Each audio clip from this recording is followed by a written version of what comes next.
ഡൽഹിയിൽ News18 rising India സമ്മിറ്റിൽ കേന്ദ്ര വിദേശകാര്യമന്ത്രി S Jaishankar India's G20 moment എന്ന വിഷയത്തിൽ സംസാരിക്കുകയാണ്. തത്സമയം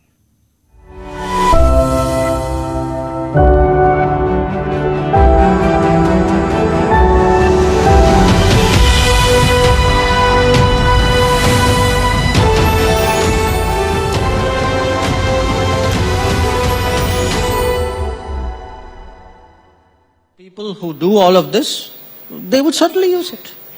But to which I would turn around and ask them, saying, so tell me, does that mean this law, after being applied to 10 or 12 other people, should not apply in this case?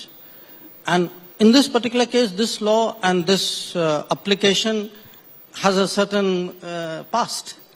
Yeah. So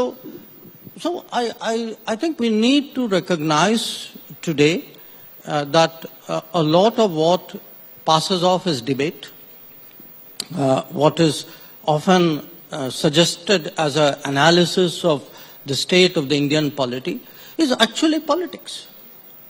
It's not analysis, it's more politics. It is, absolutely.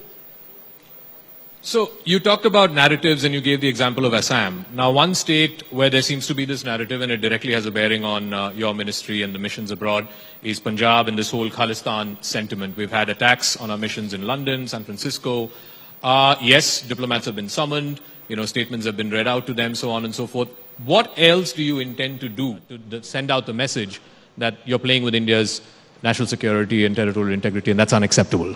Look, again, because here again we mustn't fall for a narrative, we must actually look at what are the facts on the ground. So let's look at the facts on the ground in India and let's look at the facts on the ground abroad. The fact on the ground in India is a bunch of people went by force into a police station to take out somebody, which was in violation of probably multiple provisions of the law. So tell me which country would countenance this? Okay, that's the fact within India. So you don't have to put a movement or a ideology to it. I mean, irrespective of whatever the issue. I mean, which law-abiding society would allow a mob to storm a police station and take somebody out? That is the bottom line situation. Now, if you look what's happening abroad,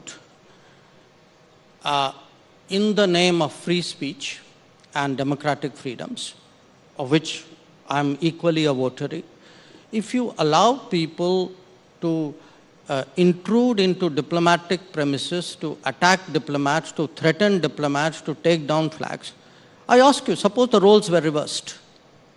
Suppose one of those countries had this done to one of their missions. What do you think they'd be saying? So I think somewhere it's time that we are clear about who we are and the stand that we take. And if these things happen, there will be consequences. So, when you bring up these conversations with your counterparts, where these missions have been attacked, do they get it? Do they understand the seriousness of what's happening and what it means to India? I would hope so. Okay. I would hope so. I think by and large, you will not disagree. I do communicate fairly clearly. We'll give you that much. And I think so do my... ladies ban പൂർണ്ണമാകുന്നു. ഇടവേളയ്ക്ക് ശേഷം വാർത്തകളുമായി മനു ഭാരത് ചേരും. നമസ്കാരം.